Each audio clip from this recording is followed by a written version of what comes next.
तो आज हम लोग स्टार्ट कर रहे हैं आपका perimeter and area of plane figure. R S. Agarwal का चैप्टर नहीं, perimeter and area of plane figure. Plane figure का मतलब समझते हो? हाँ, प्लेन फिगर का मतलब समझते हो? जो एक सतह पर आ जाए, जैसे तुम्हारा कोन है, सिलेंडर है, क्या ये सब एक सरफेस पे आ पाएगा? तो ये प्लेन फिगर नहीं है, इसे हम लोग प्लेन फिगर के नाम से नहीं जानते हैं। लेकिन वही आपका ट्रेंगल हो गया, रेक्टेंगल हो गया, है ना, स्क्वायर हो गया, ट्रेपेजियम हो गया, है ना, ये जो हैं वो एक प्लेन फिगर में आ जाते हैं, एक सरफेस पे आ जाएंगे। तो प्लेन फिगर में तुम्हारा जो जो एरियाज है उसको पहले समझो। पहले एरिया ऑफ ट्रेंगल समझो। एरिया ऑफ ट्रेंगल फिगर के हिसाब से याद रखना। सारा कुछ तो एक्चुअली बताए हुए हैं, लेकिन फिर भी एक बार और बता देते हैं कि अगर एक्यूट एंगल ट्रेंगल हुआ, एक्यूट एंगल ट्रेंगल हुआ, ये देखो बेसिक चीज बता रहे हैं क्योंकि वो आगे भी यूज होता है, कॉन्सेप्ट है ना, एकदम देखो बेसिक चीज ही ज़्यादा यूज होता है, उसी पे बढ़िया बढ़िया क्वेश्चन बन जाता है बाद में। तो आप ये समझो कि हाफ इंटू अगर एक्यूट एंगल ट्रेंगल हुआ तो हाफ इंटू सारे जो परपेंडिकुलर हैं वो अंदर ही होंगे, सारे परपेंडिकुलर अंदर ही होंगे। तो मान लो इसको हम P1 बोल रहे हैं, इसको P2 बोल रहे हैं और इसको P3 बोल रहे हैं। तो इसी ट्रेंगल का area half into base BC लेंगे तो हाइट क्या लेंगे? हाइट क्या लेंगे? AP1। और यही ट्रेंगल का एरिया हाफ इंटू अगर बेस AC ले लोगे तो हाइट आपको क्या लेना होगा? BP2। जो बेस लिया जाता है उसी पे परपेंडिकुलर ढूंढा जाता है। जैसे बेस हमने BC लिया तो इसी के ऊपर परपेंडिकुलर ढूंढो। और कहाँ से? तो BC के बाद बचा हुआ वर्टेक्स कौन है? A। तो A से AP1। अगर हमने बेस AC ले रखा है तो AC पे ही परपेंडिकुलर ढूंढो। और कहाँ से? तो A और C को छोड़ दो, बचा कौन? B। तो B से, तो BP2। उसी तरह से अगर हम बेस ले ले AB तो परपेंडिकुलर AB पे ढूंढो। और कहाँ से ढूंढो? तो AB को छोड़ के C से ढूंढो, CP3। ये कब है? जब ट्रेंगल क्या हो? If triangle is acute. लेकिन व्हेन ट्रेंगल इज ऑब्ट्यूज, तब देखो कहानी कुछ बदलने वाली है। अच्छा, एक ट्रेंगल में कितने मतलब 90 डिग्री से अधिक एंगल हो सकते हैं? एक हो सकते हैं। एक से ज़्यादा होगा तो वो दोनों मिल के, एक 90 से अधिक है, दूसरा भी 90 से अधिक है, तो 180 को पार कर जाएगा दो ही मिल के, तीसरा बनने का बना ही नहीं। एक ट्रेंगल में यहाँ तक एक ही 90 डिग्री का भी एंगल बन सकता है, अगर बनेगा भी तो 90 डिग्री से, मतलब 90 डिग्री का दो एंगल नहीं बन सकता है एक ट्रेंगल में। क्योंकि अगर 90 डिग्री का दो एंगल बना तो ये ट्रेंगल नहीं बन पाएगा फिर, क्योंकि ये भी 90 डिग्री, ये भी 90 डिग्री, जब घूमेगा ऐसे तब ना बनेगा। क्योंकि दो ही 180 बन गया तो ट्रेंगल कहाँ से बनेगा? तो एक बनेगा ऑब्ट्यूज एंगल। तो मान लेते हैं कि वो B पे ऑब्ट्यूज है, आपको दिख रहा होगा कि ये 90 होता है, तो ये थोड़ा सा मुड़ गया तो ये 90 से अधिक हो गया। अगर इसमें अगर हम मान लो, अगर इसमें अगर हम व्हेन ट्रेंगल इज ऑब्ट्यूज तो एरिया ऑफ ट्रेंगल लिखना चाहें, एरिया ऑफ ट्रेंगल, तो वो हाफ इंटू बेस अगर BC लोगे तो हाइट कहाँ से ढूंढोगे? बेस BC लोगे तो BC पे ढूंढोगे। आप जरा सोचो कि A से डालना होगा ना परपेंडिकुलर। अब आप लाख कोशिश कर लो, A से BC के ऊपर यहाँ परपेंडिकुलर कोई दिख रहा है? कोई भी? परपेंडिकुलर का मतलब ये होता है ऐसे गिरे, या परपेंडिकुलर का मतलब ये होता है अगर ऐसे लाइन है तो परपेंडिकुलर का मतलब ये भी नहीं होगा, ये होगा। मतलब लाइन जो होता है एकदम सीधा ऐसे होना चाहिए, चाहे आप मुड़ाते रहो कितना भी, है ना, सीधा स्टैंड होना चाहिए। तो यहाँ पे अंदर की तरफ क्या परपेंडिकुलर हो सकता है? तो आपको क्या करना होगा कि CB को आपको एक्सटेंड करना होगा। कर दो आप, कोई दिक्कत नहीं है, BC पे ही हाइट चाहिए, लेकिन एक्सटेंड कर दिए, A से आप परपेंडिकुलर डालो। अब तो पढ़ा। अब ये मान लो P1 है, तो बेस अगर BC लोगे और हाइट अगर AP1 लोगे तो तुम्हारा एरिया अभी भी BC तक ही आएगा। ऐसा मत समझो कि AP बाहर हो गया तो ये एरिया भी इंक्लूड हो जाएगा, नहीं होगा। समझ में आया?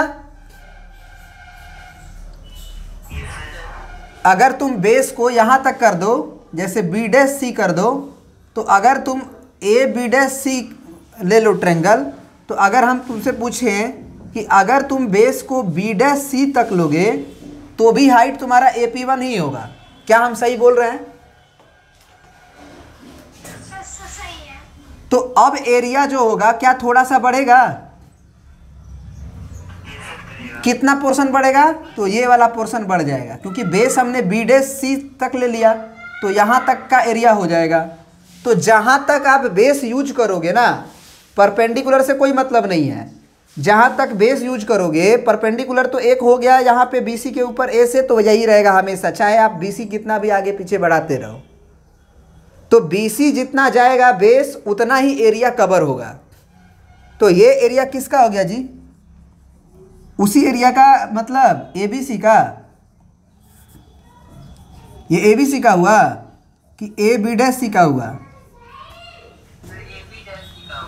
अब जरा सोचो कि अगर हमको एरिया ऑफ ABC ही लिखना हो, एरिया ऑफ ट्रायंगल ABC ही लिखना हो, और बेस अगर हमने ले रखा है AC, तो हाइट कहाँ से ढूंढेंगे? AC को छोड़ के कौन बचा? B से ढूंढेंगे, और किसके ऊपर? तो AC लाइन जो है उसी के ऊपर। तो AC ये है, इसके ऊपर परपेंडिकुलर B से, ये तो सीधा दिख रहा है, ये होगा। तो ये मान लीजिए आपका P2 है, तो आप बेस क्या लिखोगे? BP2। क्या आपको लग रहा है कि अगर हम ये अगर बेस AC लिए और हाइट अगर AP1 लेंगे तो मेरा काम बनेगा? नहीं बन पाएगा ना। बेस अगर आप क्या बोले, हम AC ले लो और परपेंडिकुलर तुम AP1 ले लो, तो क्या वो एरिया आएगा? जो बेस लिए हो उसी के ऊपर 90 डिग्री ढूंढना है। ये AP1 तो BC के ऊपर 90 डिग्री है, तो ये बात समझना जरूरी है। अगर तुम इसी का एरिया के लिए अगर बेस को ले लो तुम AB, तो बेस AB अगर ले लिए तो परपेंडिकुलर कहाँ से ढूंढोगे?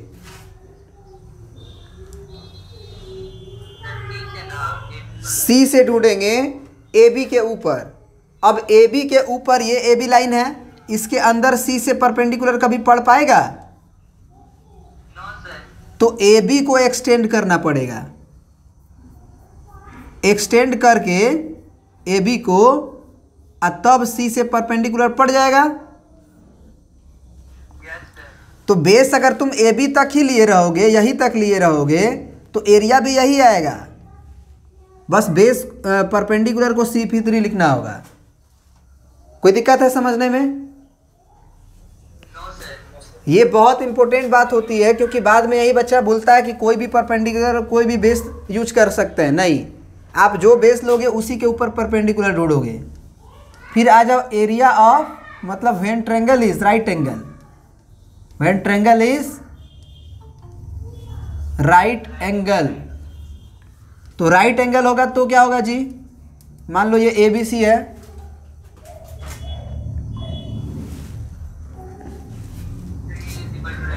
तो इस समय आप हाफ इंटू, मतलब एरिया जो लिखोगे, एरिया वो लिखोगे आप हाफ इंटू बेस लिए AB, तो हाइट कहाँ से ढूंढोगे? तो क्या वो ए बी पे परपेंडिकुलर सी ए डायरेक्ट है? तो सी ए लिख लो। या अगर बेस अगर आप ए सी यूज करोगे तो परपेंडिकुलर, तो क्या वही बात है? आप ए बी इंटू सी ए करो चाहे सी ए इंटू ए बी करो,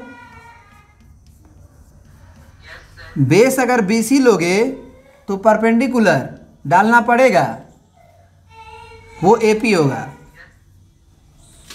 समझ में आया क्या? तो ये हुआ अगर ट्रेंगल्स जो हुआ, एक्यूट हुआ, ऑब्ट्यूज हुआ और राइट एंगल हुआ तब। ये तो बेस और हाइट के कॉरस्पॉन्डिंग एरिया हुआ। कभी कभी क्या होता है कि बेस और परपेंडिकुलर ना देने की बजाय ट्रेंगल्स का तीनों साइड ही दे देता है। तो ट्रेंगल का तीनों साइड दे देगा तो जरा बताओ, आप 9th क्लास में पढ़े हो, क्या वो ट्रेंगल फिक्स नहीं हो जाएगा? अगर हम तीनों का लेंथ दे दें कि ए बी इतना है, बी सी इतना है, जैसे ए बी बराबर 3 सेंटीमीटर, बी सी बराबर 4 सेंटीमीटर और ए सी बराबर 5 सेंटीमीटर, ऐसे अगर हम दे दें तो क्या वो ट्रेंगल छोटा बड़ा होगा कि एक बार जो बन गया वही होगा? लेकिन अगर हम बोल दें कि एंगल जो है वो 30 डिग्री है, एक एंगल 70 डिग्री है और एक एंगल 80 डिग्री है, तो क्या ये ट्रेंगल फिक्स रहेगा कि बड़ा छोटा रहेगा? क्योंकि एंगल जो होता है उससे ट्रेंगल नहीं मतलब फिक्स हो पाएगा कि नहीं, ये छोटा ट्रेंगल होगा बड़ा ट्रेंगल होगा। क्यों? क्योंकि आप इस इक्वालेटरल ट्रेंगल देख लो, सब 60 डिग्री 60 डिग्री है। बड़ा सा इक्वालेटरल ट्रेंगल ले लो, ये भी 60 60 60 है। तो इसे नहीं फिक्स हो पाता है ट्रेंगल एंगल से। उसी तरह ये भी एंगल बनाओगे तो एक छोटा ट्रेंगल में भी बना सकते हो, एक बड़ा ट्रेंगल में भी बना सकते हो। लेकिन अगर साइड को फिक्स कर दिए तो आप याद करो कि साइड साइड साइड कॉन्ग्रुएंसी होती थी, लेकिन एंगल एंगल एंगल कॉन्ग्रुएंसी नहीं होती थी। तो साइड साइड साइड कॉन्ग्रुएंसी होती थी, उसका यही रीजन है कि वो ट्रेंगल फिक्स हो जाएगा, तभी तो कंपेयर कर पाएंगे, दोनों कॉन्ग्रुएंट होगा। तो अब जरा बताओ कि तीनों का साइड दे देगा तो ट्रेंगल फिक्स हो गया, और ट्रेंगल फिक्स हो गया तो उसके अंदर का बाउंडेड स्पेस भी फिक्स हो गया। तो अगर वो बाउंडेड स्पेस फिक्स हो गया तो उसका एरिया निकाला जा सकता है, और उसका एरिया निकाला जाता है हीरोन्स फार्मूला से। तो नोट करके लिख लोगे, if sides of triangle are given then area of triangle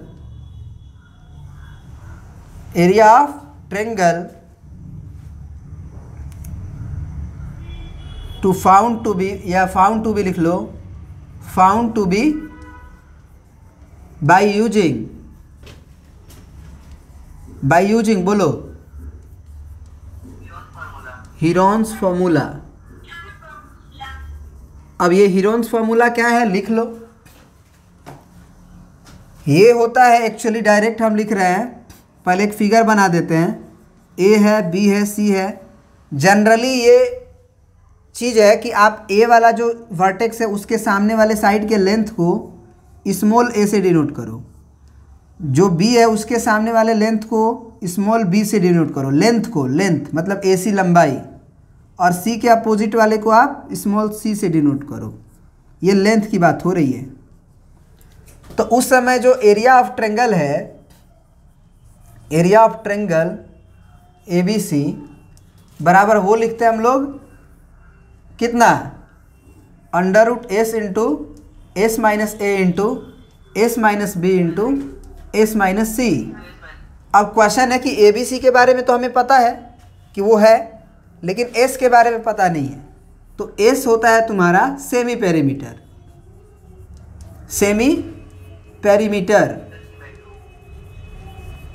और सेमी पेरीमीटर का मतलब होता है कि जो पेरीमीटर है ट्रेंगल का, मतलब किनारे किनारे का लंबाई का सम, तो a प्लस बी प्लस सी, और सेमी का मतलब उसका आधा, तो एस का वैल्यू जो होता है वो a plus B plus C by 2 होता है।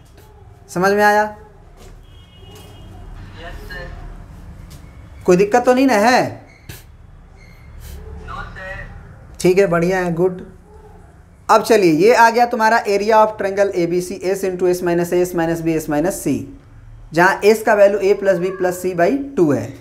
तो एरिया ऑफ ट्रेंगल तो समझ गए। Yes sir. अब आ जाओ इक्वालेटरल ट्रेंगल पे। वो भी एक स्पेशल टाइप ऑफ ट्रेंगल है, उसका भी एरिया जो होगा वो निकलेगा।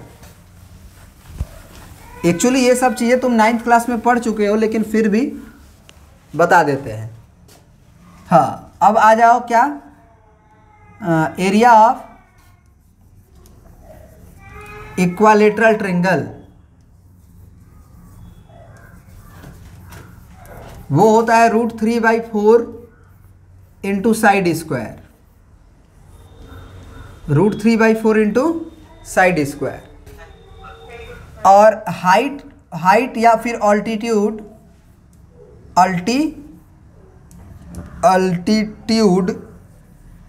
ऑफ इक्वालेटरल ट्रेंगल, कोई बताएगा क्या होता है?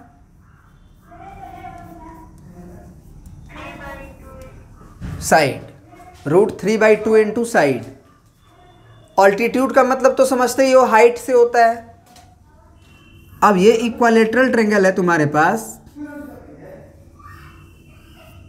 ये ए है, ये बी है, ये सी है। इसके सामने वाला साइड हम मान लेते हैं ए है, ये भी ए है, ये भी है, तभी तो इक्वालेटरल होगा ना। तो अगर साइड फिक्स नहीं रहेगा तो जरा सोचो कि एरियाज भी फिक्स नहीं रहेगा, क्योंकि √3/4 इंटू साइड स्क्वायर है। तो जैसा छोटा ट्रेंगल लोगे तो छोटे लेंथ का स्क्वायर होगा, बड़ा ट्रेंगल लोगे तो बड़ा वाला लेंथ का स्क्वायर होगा, है कि नहीं? तो इसका मतलब अगर साइड ए हो तो इसी का फार्मूला हम क्या लिख सकते हैं, √3/4 इंटू ए का स्क्वायर। और ये कितना होगा, √3 इंटू ए। अब बहुत लोगों को कंफ्यूजन होता है, ये फार्मूला तो याद रहता है कि एरिया होगा √3/4 इंटू साइड स्क्वायर, ठीक है ना, लेकिन उन्हें ऑल्टीट्यूड नहीं याद रहता है। तो ऑल्टीट्यूड अगर नहीं याद रहता है तो उसको आप निकाल लो एक बार। वो कैसे निकालोगे? तो अगर आपको याद होगा कि ये अगर यहाँ से परपेंडिकुलर डाला जाएगा तो ये सामने वाले साइड को बाइसेक्ट भी करेगा, क्योंकि इक्वालेटरल ट्रेंगल है, साथ में आइसोसेलेस भी कह सकते हो, दो एंगल तो बराबर है ना, तो आइसोसेलेस की प्रॉपर्टीज़ को तो फुलफिल करेगा ही। तो सामने वाले वर्टेक्स से अगर आप परपेंडिकुलर डालो तो सामने वाले साइड को वो क्या कर देगा, बाइसेक्ट कर देगा। तो यही तो हाइट है आपका, AH मान लो। क्या ये a/2 हो जाएगा? ये भी a/2 हो जाएगा। तो अगर हम तुमसे पूछे कि AH का लेंथ कितना होगा, तो वो हाइपोटेनस के स्क्वायर में से बेस का स्क्वायर घटाएगा। तो जो AH का लेंथ होगा, क्या वो a² माइनस a/2 का होल स्क्वायर होगा? तो जरा सोचो क्या होगा। ये हो गया तुम्हारा a² और माइनस a²/4। एलसीएम कितना होगा?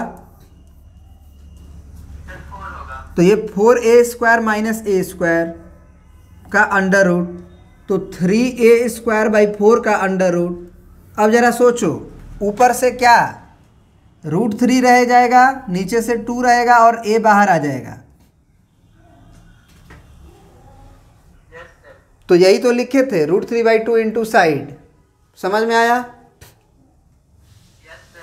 अगर तुम एरिया की बात करो तो एरिया दो तरीका से भी निकाल सकते हो, half into base into height से भी। तो हाफ बेस तुम a लिखोगे और हाइट तुम क्या लिखोगे?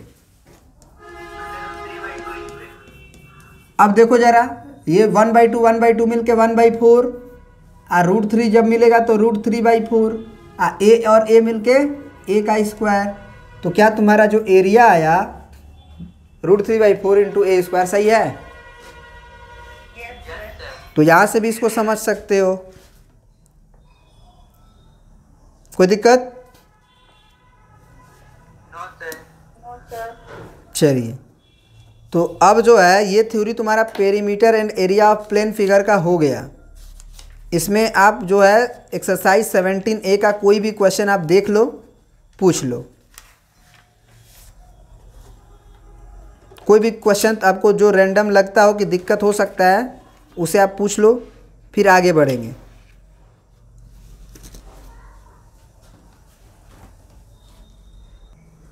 यही क्वेश्चन है ना?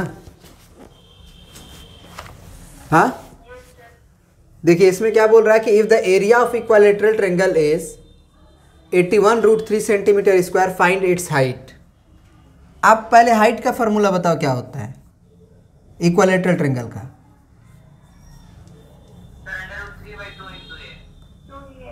ठीक है, हाइट निकालना है, ए मालूम चल जाएगा तो ये निकल जाएगा। और अगर तुम्हें एरिया दिया है तो एरिया का फॉर्मूला बताओ।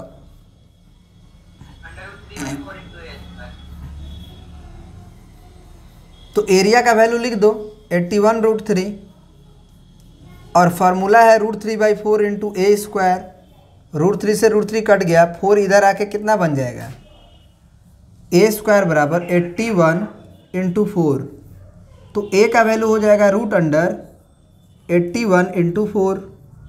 तो 81 से बाहर 9 आएगा और 4 से बाहर 2 आएगा। तो कितना आया आंसर?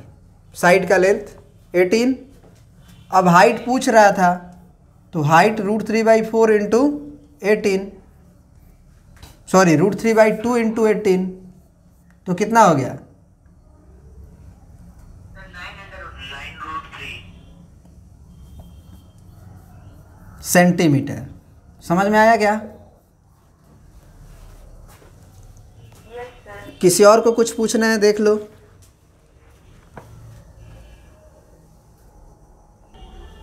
देखिए क्वेश्चन नंबर 15 कह रहा है कि find the area of right angle triangle.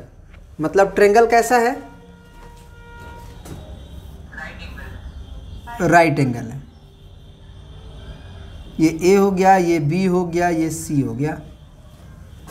कह रहा है उसका एरिया निकालिए। फिर बोला कि the radius of whose circumcircle. Circumcircle समझते हो? अरे सर्कम सर्कल समझते हो?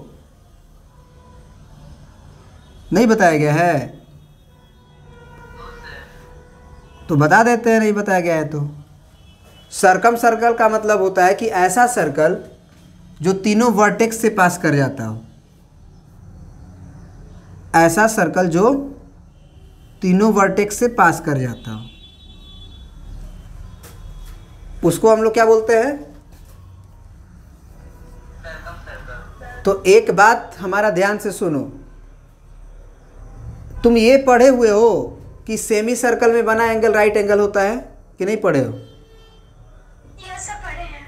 9th क्लास में था ना? बस वही चीज़ है कि अगर ये एक राइट एंगल ट्रायंगल है तो निश्चित रूप से ये हाइपोटेनस डायमीटर का काम करेगा। यस सर, करेगा। क्योंकि आपको पता है कि अगर सेमी सर्कल होता है तो उसमें बना एंगल राइट होता है, उसमें बना एंगल राइट एंगल होता है। तो अगर एक राइट एंगल है तो निश्चित रूप से वो राइट एंगल का जो हाइपोटेनस होता है वो डायमीटर का वर्क करता है। ये सब तुरंत चमकना चाहिए। हाँ, एसी डायमीटर का काम करेगा। थ्योरम है, थ्योरम ही नहीं है, इसका प्रूफ भी एग्जिस्ट करता है, सब बताया गया आपको।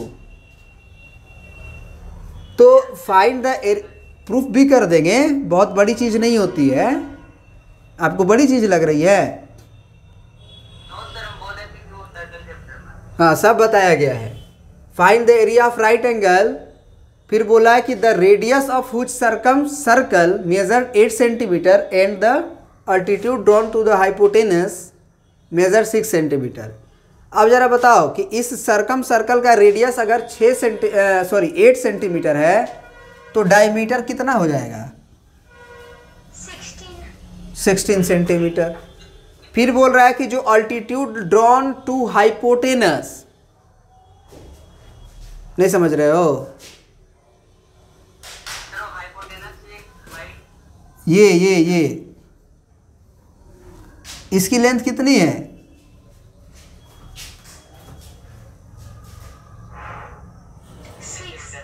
तो एरिया क्या होगा?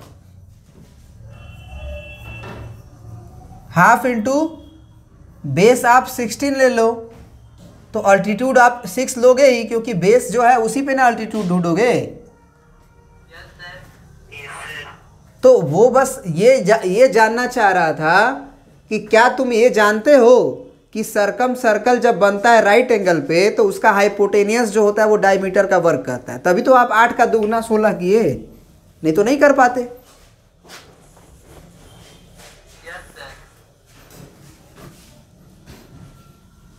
कितना हुआ? 48। तो स्क्वायर एरिया है ना। चलिए, और कोई क्वेश्चन पूछना है आपको?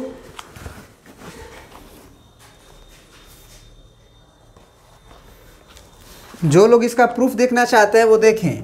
आपको पता होगा कि जो एक आर्क होता है उससे सेंटर पे और उसी सेगमेंट में जो बना एंगल होता है उसका डबल होता है सेंटर पे बना एंगल। ये x है तो ये 2x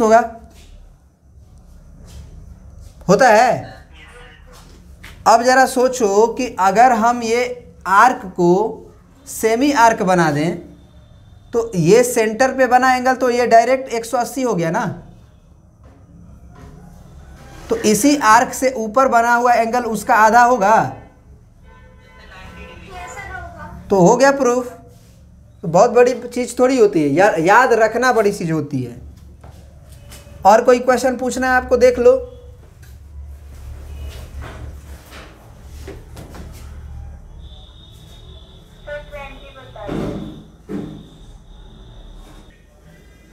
आपके पास एक इक्विलैटरल ट्रायंगल है, कह रहा है ना कि पहले क्वेश्चन पढ़ो क्या कह रहा है कि इन द गिवन फिगर। तो गिवन फिगर का मतलब फिगर दिया हुआ है ABC, उसमें बोल रहा है कि is an equilateral triangle. ABC जो है वो इक्विलैटरल ट्रायंगल है of length of side is equal to 10 centimetre. तो सब 10 सेंटीमीटर होगा जी। क्लियर है? अब आगे बोल रहा है कि and triangle DBC is right angle at D। तो DBC जो है वो कुछ ऐसा है।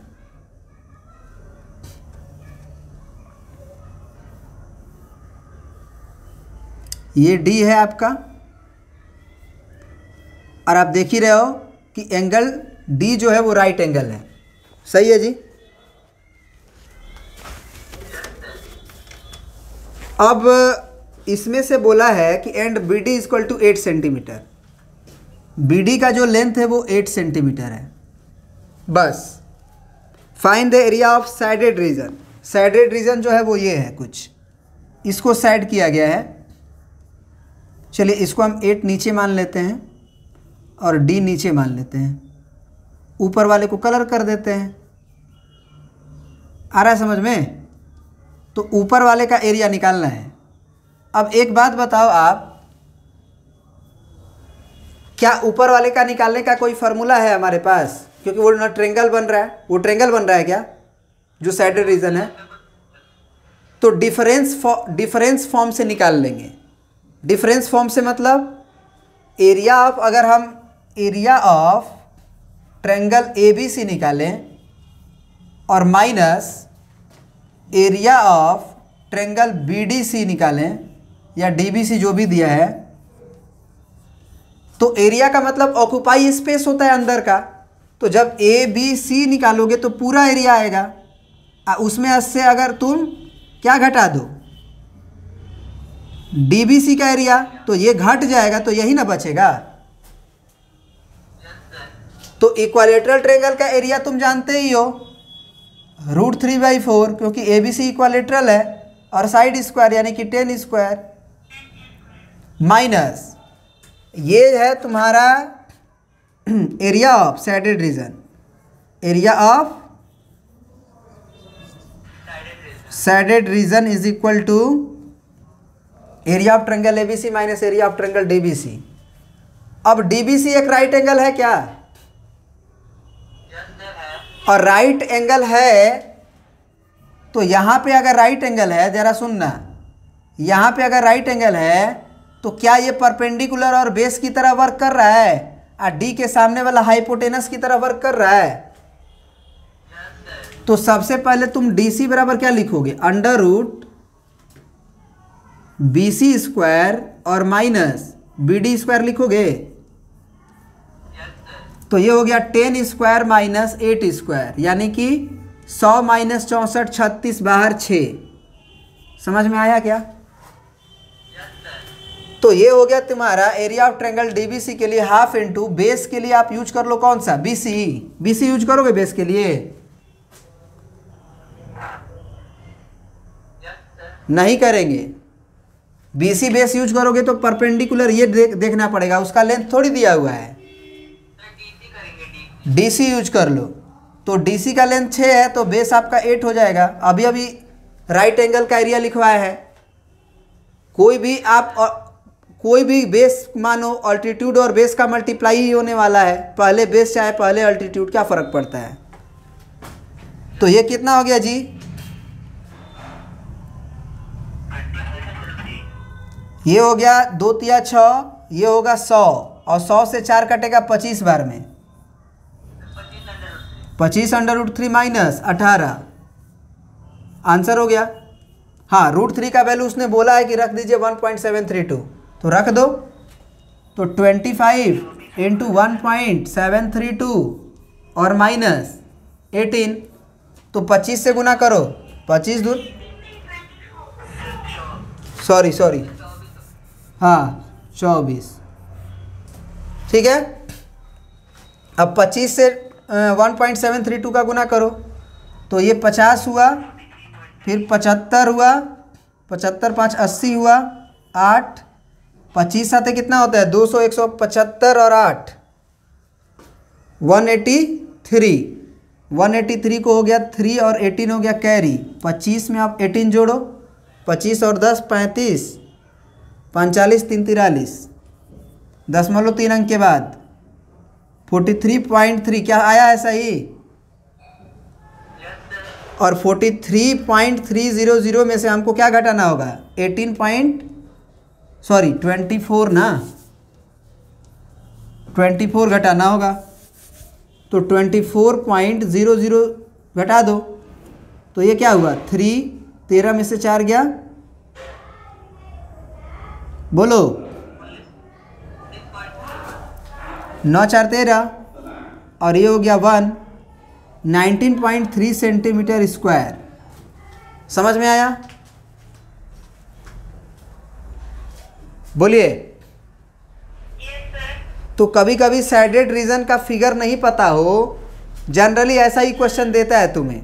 ऐसा सैडेड रीजन देगा जो ज्योमेट्रिकली आप न ट्रेंगल बनेगा ना उसका किसी तरह एरिया निकलेगा। तो आप जरूर उस समय सोचना डिफरेंस फॉर्म क्या है। डिफरेंस फॉर्म ऐसा सोचो कि क्या हम कुछ बड़े का एरिया जानते हैं उसमें से छोटे का एरिया घटा देंगे तो वो मिल जाएगा। ऐसा सोच के ज़रूर देखो रुक के।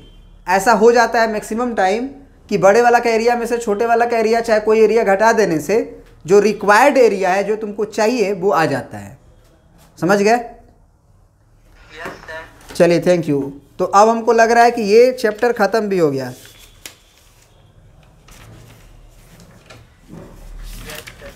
उसके बाद तुम्हारा